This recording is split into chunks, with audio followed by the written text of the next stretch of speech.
मगर जैसा विषय है उस अनुसार हमें भी अपनी बात मीडिया के माध्यम से दिल्ली वालों के सामने रखनी है। तो नगर निगम में जो कुछ पिछले घंटों में हमने देखा उस पर हमारी पार्टी का वक्तव्य रखने के लिए यहाँ हमारे सांसद श्री रमेश गिदोड़ी जी, पूर्व अध्यक्ष श्री विजेंद्र गुप्ता जी और नगर निगम के विषय को देख रहे हमारे महामंत्री श्री हर्ष मल्होत्रा जी हैं। यह तीनों अपना वक्तव्य रखेंगे। पहले मैं विजेंद्र जी से अनुरोध करता हूं कि वह रखें और उसके बाद रमेश जी रखेंगे।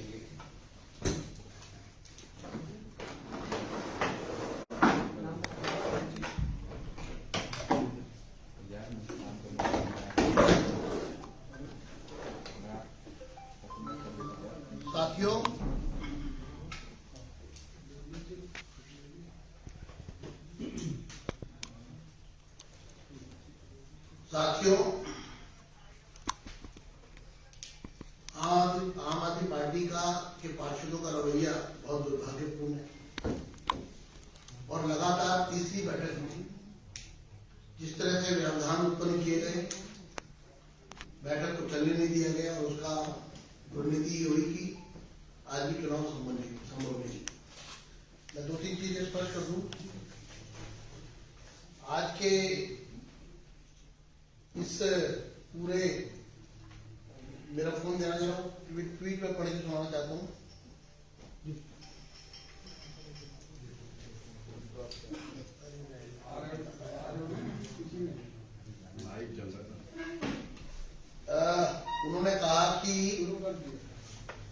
उन्होंने कहा ट्वीट करके आम आदमी पार्टी ने ये एडमिट किया कि हंगामा उन्होंने किया। उन्होंने कहा कि कल को किसी राज्य में गवर्नर दूसरी पार्टी का प्रोटेम स्पीकर बना दे और किसी को भी गवर्नमेंट बना दे, किसी की भी गवर्नमेंट बना दे। आज एल्डरमैन, कल एलजी और परसों मरे हुए पार्षदों का वोट भी डलवा दे। हंगामे से बचने के लिए हम संविधान में आग लगवा दें। सिर्फ सुप्रीम कोर्ट ही देश की उम्मीद बची है। यानी कि उन्होंने खुद मरे हुए पार्षद का वोट डल रहा है वहां क्या? वहां पर आज तीसरी मीटिंग में वो प्रोटेम स्पीकर के प्रोटोकॉल, ये जो ऑफिसर है स्पेशल ऑफिसर, उसकी नियुक्ति पर सवाल उठा रहे।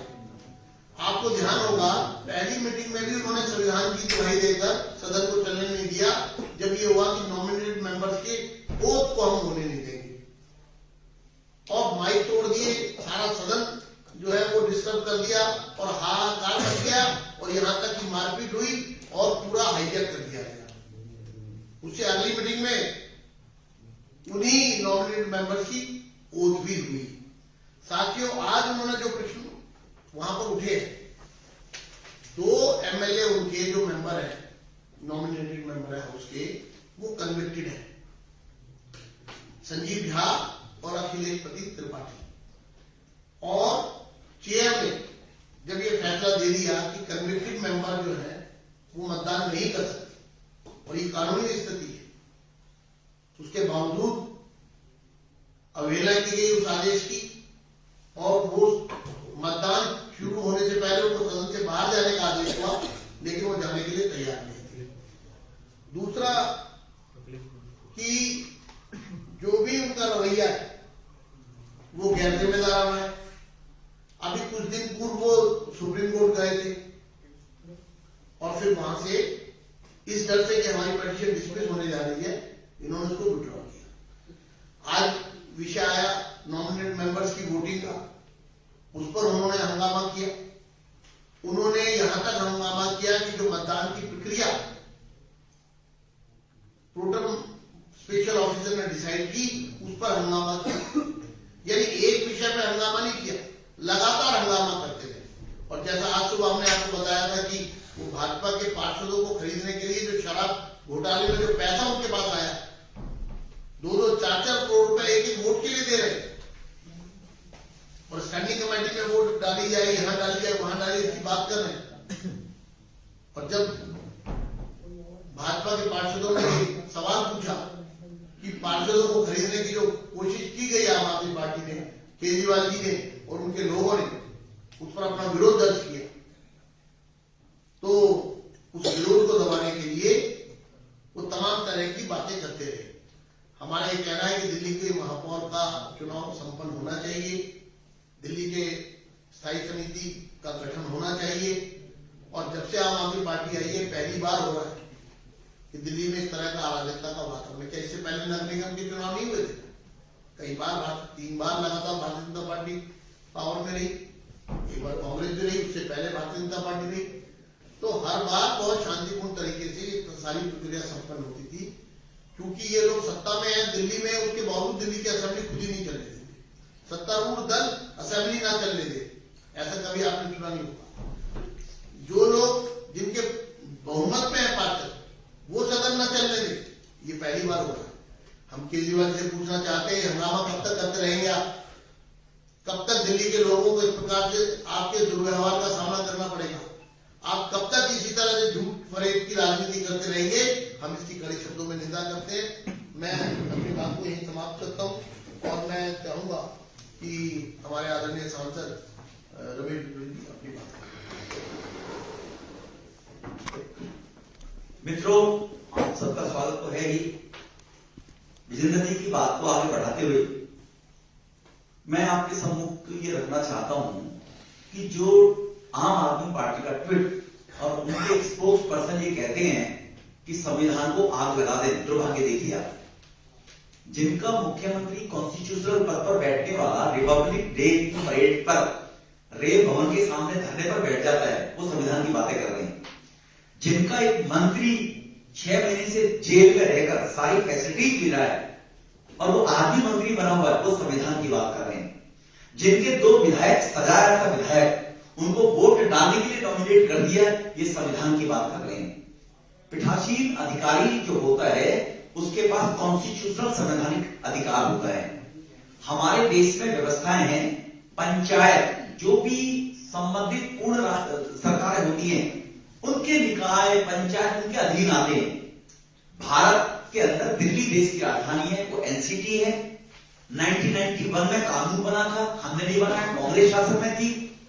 तब एनसीटी एक्ट में बड़ा क्लियर था कि दिल्ली पूर्ण राज्य का दर्जा नहीं है, लैंड लॉ ये सेंटर के पास होगी।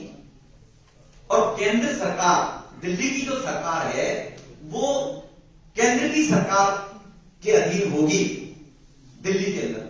बाकी राज्यों में निकाय पंचायत जहां होते हैं आप जानते हैं मुख्यमंत्री जी के अधीन होते हैं, वहां की सरकार के अधीन होते हैं, सेंटर का कोई इंटरफेरेंस नहीं होता।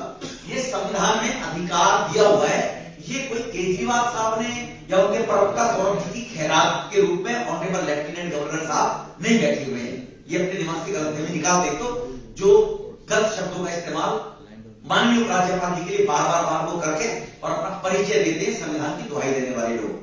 मैं उनसे पूछना चाहता हूं, जब कॉन्स्टिट्यूशन में 2016 में हाई कोर्ट के आदेश में सेक्शन 3 के अंदर क्लियर है कि नॉमिनेटेड जो पार्षद एल्डरमैन है वो they can cast their vote, और वो डाल भी रहे वोट वहां पर समिति जॉब्स के अंदर पहले से डाल रहे हैं। पहले मेयर के अंदर किसी ने ध्यान इसलिए दिए कि थम्बी मेजोरिटी के लोग आते रहे, छोड़ो हमारी तो सरकार बन रही है। अब ये थम्बी मेजोरिटी में 151 आने के बाद भी डर रहे हैं चुनाव से। हमारे 7 सांसद हैं, 10 एल्डरमैन नॉमिनेटेड है। अगर वो हमारे मान के चले तो वैसे तो कॉन्स्टिट्यूशन सब, एक विधायक है, हमारी गिनती तो 121 बनती है, आपकी तो 151 बनती है, तो 121 वाले से 151 वाला चुनाव लड़ने से क्यों डरता है?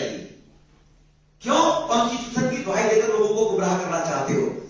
क्योंकि आपने जो टिकटें बेची थी 50 लाख 1 करोड़ में, जैसे मीडिया के सूत्र होते हैं, हमारे पास वो सूत्र हैं। केजरीवाल साहब के पहले सूत्र आते थे कि मनीष सिसोदिया गिरफ्तार किए जाने वाले हैं, तुरंत सूत्र बताते थे ना केजरीवाल साहब को। हमारे पास के सूत्र हैं कि जिन लोगों को मनीष सिसोदिया जी, ब्रजेश पाठक जी ने टिकटें बेची थी 50 लाख से 1 करोड़, ऐसे कम से कम 50 से 55 पार्षद जीत कर आए हैं। वो कहते हैं कि तुमने टिकट भी हम जीते, हमें 1 करोड़ रुपया ढंग से दिया गया, 90 लाख दिए गए, हमारे पैसे लौटाइए, हम तब वोट कास्ट करेंगे जी, हमारा पैसा लौटाइए, हम जीत कर आएंगे। इसी कारण आपको ध्यान होगा डिप्टी मेयर के भी नॉमिनेशन इनको डबल ट्रिपल भरने पड़े और बड़ी मुश्किल से 2 दिन की जद्दोजहद के बाद एक का विड्रॉ कराना पड़ा था जी। तो कुछ तो मजबूरियां रही होंगी ना। तो इसीलिए आप जो बार बार ये आरोप लगाकर भाग जाने का काम करते हैं कि दूसरे के ऊपर थूक और भाग जाओ, वो अपना तुम्हारे पीछे पीछे भागता रहेगा। तो आज तक जैसे भी नेता प्रतिपक्ष रहे जिंदर जी 5 साल, पार्टी के दोनों ने कहा है कि दुनिया की रूलिंग पार्टी ने आज तक कभी भी हाउस को डिस्टर्ब किया है क्या? पहले दिन उन्होंने शुरुआत की, आज भी इन्होंने शुरुआत की। अगर आपके पास 151 पूर्ण बहुमत है और सबसे बड़ा दुर्भाग्य देखिए कितने झूठे लोग हैं। इनका आज प्रवक्ता कहता है कि भाजपा के सांसद पार्षद दिल्ली से बाहर थे, वो आए भी, उनको तो पहले से ये देखो कैसे गुमराह करते गरीब शरीफ लोगों को, दिल्ली वालों को, कि उनको मालूम है चुनाव कराएंगे ही नहीं हम। जिम्मेवारी के साथ में बात केजरीवाल साहब मनीष सिसोदिया बोले और एनसीडी के रजिस्टर में चेक करें कि भारतीय जनता पार्टी के 7 सांसद, 1 विधायक और सभी 105 पार्षदों के साइन है नियमों पर जी। तो ऐसा झूठ बोलकर भागने का जो इनकी प्रवृत्ति है, तो इसीलिए दिल्ली के लोग जो मेयर का इंतजार कर रहे हैं, दिल्ली के डेवलपमेंट का काम शुरू हो, एक और भय हमें लगता है, वो भी सूत्रों से जानकारी मिली है कि कहीं मेयर जो बन गया पूरी दिल्ली का आम आदमी पार्टी में, और आज विड्रॉ करने के नाम पर टू कर रहे हैं, कहीं मेयर बन गया तो इक्वल मेरे खड़ा ना हो जाए और केंद्र सरकार की दी हुई योजना पैसा निगम के माध्यम से वो कहीं मेरी बराबर ताकत ना बन जाए। इसीलिए ये उन लोगों को पकाना चाहते हैं विचारों को जो मेयर के कैंडिडेट हैं कि देखो केजरीवाल के बगैर कुछ नहीं होगा। इसीलिए अपनी ताकत बनाए रखने के लिए दिल्ली के 2 करोड़ लोगों को चीट करने का काम मिस्टर केजरीवाल साहब दिल्ली के मुख्यमंत्री कर रहे हैं। ये मेरा उनसे सवाल है कि आपके माध्यम से 131 के हाउस, 151 का हाउस वाला क्यों वोट डालने से डर रहा है? फिर कहते हैं हम सुप्रीम कोर्ट जाएंगे। हमने कब मना किया? लोकतंत्र में कोई कहीं नहीं जा सकता है। किसको मना किया? आप गए भी थे, आपने विड्रॉ भी सुप्रीम कोर्ट से किया है, किसने मना किया है? आप सुप्रीम कोर्ट में जाइए, अगली डेज में जाइए केजरीवाल के में कि मशीनों में गड़बड़ थी, मशीनों में, तो अब पार्षद आपके काबू में नहीं है, तो ये फिर भी कह सकते हैं देखो भाजपा ने पिछले चोर दरवाजे से मेयर बना दिया। भाई कोई अपनी अंतरात्मा से वोट डालेगा और भाजपा का मेयर बन गया, इससे बड़ी इन्वेस्टमेंट दिल्ली के मुख्यमंत्री के लिए नहीं हो सकती है कि जिसकी लास्ट इलेक्शन में 57% वोट मिली और अब एनसीडी में 15 साल की एंटी इनकम्बेंसी के बाद भारतीय जनता पार्टी को 39% मिली और केजरीवाल साहब को 42% वोट मिली है। केवल 42% नहीं, 57 से 42 पर आ गए हैं। तो इसीलिए वो भी भय केजरीवाल साहब के अंदर है। तो इसीलिए दिल्ली के लोगों के साथ में विश्वासघात करने का काम दिल्ली के मुख्यमंत्री और उनकी मंडली कर रही है। हर्ष मल्होत्रा जी, हमारे महामंत्री एक महत्वपूर्ण घोषणा करेंगे।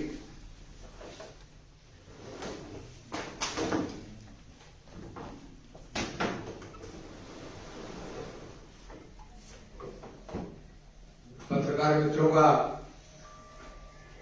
बहुत बहुत अभिनंदन है। अभी जैसे मेरे से पूर्व आदरणीय विजेंद्र जी और आदरणीय रमेश मिथुड़ी जी ने सारी स्थिति स्पष्ट की है, उसमें मैं सिर्फ इतना जोड़ना जरूर चाहता हूं। आप पिछले 2 और आज का तीनों दिन का एपिसोड देखिए। तीनों दिनों के एपिसोड में आम आदमी पार्टी के नेताओं का अलग अलग कारण है हाउस एडजर्न करवाने का, और एडमिट भी कर रहे हैं अपने ट्वीट में। उनको सबसे बड़ा भय इसी बात का है, और ये सिद्ध हो गया था जब उनके मेयर के लिए अधिकृत कैंडिडेट के अलावा भी मेयर और डिप्टी मेयर के लिए अगले दिन उन्हीं के पार्षदों ने नॉमिनेशन फाइल किया था। उनको 2 दिन लग गए थे उसे विड्रॉ करने में, और उनको अभी लगभग 1 महीना हो गया है उनको अपने पार्षदों को यह समझाने में कि वो अपने अधिकृत कैंडिडेट के पक्ष में मेयर डिप्टी मेयर स्टैंडिंग के लिए वोट दें। तो ये भी एक बड़ा कारण है जिसके कारण से वो बार बार खुद ही हाउस एडजर्न करते हैं। बहाना कुछ भी है, हर बार अलग अलग बहाना है, और ये मंशा सुबह से ही आम आदमी पार्टी के नेताओं के ट्वीट और प्रेस के वक्तव्य में, चाहे वो मनीष जी हो, सौरभ हो, बाकी नेताओं से भी समझ में आनी शुरू हो गई थी कि आज का हाउस भी वही लोग एडजस्ट कराएंगे। इन सब बातों को देखते हुए भारतीय जनता पार्टी ने ये पार्षद और हाउस के अंदर जो हमारे नॉमिनेटेड सांसद हैं, हमारे विधायक हैं, उन सब ने ये तय किया है कि कल आम आदमी पार्टी के दफ्तर के बाहर हम एक प्रदर्शन करेंगे और केजरीवाल और उनकी पार्टी के लोगों को ये बताना चाहेंगे प्रदर्शन के माध्यम से, मीडिया के माध्यम से, कि आप दिल्ली को मेयर तुरंत दीजिए। इसके लिए आप बहानेबाजी और विरोध प्रदर्शन करेंगे और उसके लिए कोई बहानेबाजी करने की आवश्यकता नहीं है। भारतीय जनता पार्टी का एक एक पार्षद इस बात के लिए प्रतिबद्ध है कि दिल्ली को उसका मेयर, डिप्टी मेयर, स्टैंडिंग के मेंबर मिलने चाहिए ताकि एमसीडी का काम सुचारू रूप से प्रारंभ हो सके। बहुत बहुत धन्यवाद। इस प्रदर्शन में क्या कहना था? पार्षद, विधायक और सांसद सब ने जो सदन में हमारे लोग होने चाहिए, जिसमें चुने हुए पार्षद, एल्डरमैन, हमारे सांसद और एक विधायक, ये सभी केवल यही लोग प्रदर्शन करेंगे, वहां पर विरोध प्रदर्शन करेंगे सारे वोटर्स हैं। सारे वोटर्स। एक सवाल रमेश जी से। रमेश जी, ऐसा पहली बार हो रहा है जब एल्डरमैन वोट करेगा, वो भी मेयर और उप महापौर के चुनाव में, इतिहास में पहली बार हो रहा है। इसी बात को तो ऑब्जेक्शन आम आदमी पार्टी उठा रही है। उनको ये भी पहले दिन से कहते आ रहे हैं कि एलजी ने नॉमिनेट किया सत्या शर्मा को, जो वो भी बीजेपी की है, और सारे लोग इतिहास में बहुत काम पहली बार हुई। सर्जिकल स्ट्राइक भी पहली बार हुई है। इतिहास में 80 करोड़ लोगों को भोजन भी पहली बार दिया जा रहा है। इतिहास में 14 करोड़ टॉयलेट बनाने का काम भी 7 साल में पहली बार हुआ है, नंबर 1। अब मैं आना चाहता हूं 370 भी इतिहास में पहली बार एबॉलिश की गई है। अब मैं आना चाहता हूं इस इशू के ऊपर। केजरीवाल साहब अपने आप को इनकम टैक्स कमिश्नर बताया करते थे चुनाव से पहले, जबकि थे नहीं वो इनकम टैक्स कमिश्नर, कभी नहीं रहे जीवन के अंदर, लेकिन वो बताते थे आपको मैं इनकम टैक्स कमिश्नर रहा हूं। वो पढ़े लिखे हैं। केजरीवाल साहब के साथ सिसोदिया डिप्टी सीएम साहब, उन्होंने भी जी न्यूज को कई साल चाटा है। तो इसीलिए वो पढ़ाई लिखाई करके कॉन्स्टिट्यूशन को पढ़े कि सरकार तय करेगी वोट डालने का अधिकार, पढ़ाने का अधिकार कौन होगा। सरकार मींस सेंट्रल गवर्नमेंट, मैंने स्टार्टिंग में बोला था, सेंट्रल गवर्नमेंट तय करेगी किसको वोट डालने का अधिकार है। ये पार्लियामेंट के कॉन्स्टिट्यूशन को पढ़ने को दोनों आपके माध्यम से, और तब ये बात करें। नीचे तक अच्छा सवाल किया आपने, I am thankful to you, जिसको दोबारा आपने कम से कम लोगों को बताने के लिए मुझे मौका दिया है। तो सरकार मतलब केंद्र सरकार तय करेगी, निकाल इसके अंदर आती है किसको वोट डालना है, किसको नहीं डालना है, वो पढ़ लेंगे। एक मिनट, विदुरी जी की बात नहीं जोड़ रहा हूँ, जो आपने बताया उसमें ऐड कर रहा हूँ कि 1997 में एमसीडी का गठन हुआ था नए एक्ट के अकॉर्डिंग, जो 74th अमेंडमेंट आया था। 97 to 2002 किसी एल्डरमैन ने न जोन में वोट किया ना हाउस में वोट किया, क्योंकि एनअप्रूव था। ये जो जोन में वोटिंग हुई है, ये पहली बार 2017 में हुई है। ये आपको समझना पड़ेगा। ट्राइफर्केटेड बॉडी जब बनी 2012 में, उसके बाद वोटिंग हुई है, क्योंकि सबको लगा कि ये जो टेंडरमैन है इनका वोट डल सकता है, और उस पर हाई कोर्ट का फैसला है। कभी ऐसा नहीं हो सकता कि एक वोटर के एक ही हाउस में 2 स्टेटस हो, कि जोन में वोट कर सकता है, हाउस में नहीं कर सकता, डिस्क्रिमिनेशन नहीं हो सकता। तो इसलिए जब जोन में आवश्यकता पड़ी, जोन में वोट हुआ है, आज हाउस में आवश्यकता, हाउस में वोट हो रहा है। तो इसमें इतना बड़ा प्रश्न कहां से उठ गया। और अगर आपको लगता है कि नॉमिनेटेड मेंबर्स का वोट नहीं होना चाहिए, तो आप आम आदमी पार्टी ने ही नॉमिनेटेड मेंबर्स का वोट जोन में करवा के और जोनल हेड बनाए। आप पूरा रिकॉर्ड उठा के देखिए। तो इसलिए नॉमिनेटेड मेंबर का वोट हो सकता है ये हाई कोर्ट के ऑर्डर में ऑलरेडी डिसाइडेड है। लेकिन सुरेंद्र जी, वो लोग सवाल कर रहे हैं कि आप लोग जो 2016 के कोर्ट का हवाला दे रहे हैं कि 17 को फिर उन्होंने जोनल कमेटी में उन्होंने पार्टिसिपेट किया, वो कह रहे हैं कि तो उस वक्त आपने, उस समय आप चाहते तो उस समय भी तो मेयर के चुनाव में पार्टिसिपेट कर सकते हैं। मैंने कहा ना कि उस समय हमारे पास 186 मेंबर थे, इनके पास मात्र 49 मेंबर थे। 49 मेंबर्स में इन्होंने नॉमिनेटेड मेंबर के माध्यम से 10-10 मेंबर हर कॉर्पोरेशन में इन्होंने नॉमिनेट किए, 30 वोट इन्होंने एडिशन क्रिएट किए और उसके बाद अपने जोनल हेड बनाए। अनकॉन्स्टिट्यूशनल हम अगर उसको कहें, क्योंकि मेजोरिटी तो हमारी थी, तो इन्होंने उस पर हाईकोर्ट का फैसला भी आया कुल मिला के, और हमने भी एग्री किया, और इससे 5 साल तक वो जोनल हेड उनके बनेंगे।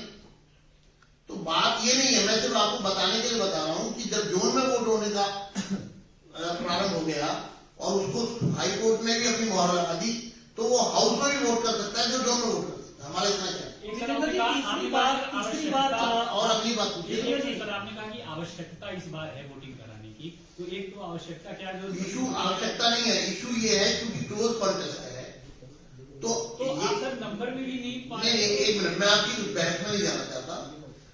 एक वोटिंग राइट जो है एल्डरमैन का, उसका इस्तेमाल किया जाए, और ये पीठासीन अधिकारी का फैसला है, ये मेरा फैसला नहीं है, आपका फैसला नहीं है, ये पीठासीन अधिकारी का फैसला है, तो सारी कानूनी प्रक्रिया को जानने के बाद ही लिया गया। और उनको अधिकार पार्लियामेंट के कानून ने दिया हुआ है, उनका भी इंटीग्रिटी दी, हाईकोर्ट का पार्लियामेंट्री है। सर तीसरी बार चुनाव मुलतवी हो चुका है, तीसरी बार चुनाव मुलतवी हो गया है। सवाल यह है कि अब सुप्रीम कोर्ट में मामला जो है आम आदमी पार्टी लेकर जा रही है, 243(r) सेक्शन 3 का हवाला देते हुए आप भी ओनिका मल्होत्रा केस का आधार बना रहे हैं। लेकिन सवाल यह है कि अब फरवरी का महीना आ गया है और अप्रैल के अंदर फिर जो है वो चुनाव का समय है, तो किस तरह से ये तो चीजें दिल्ली के मालिक केजरीवाल साहब हैं, आपकी याददाश्त थोड़ी ताजा कर लो। विधानसभा में उसने कहा था बड़े कर्म के साथ में, मैं दिल्ली का मालिक हूं, मैं मालिक हूं, और उन्होंने मैंडेट दिया।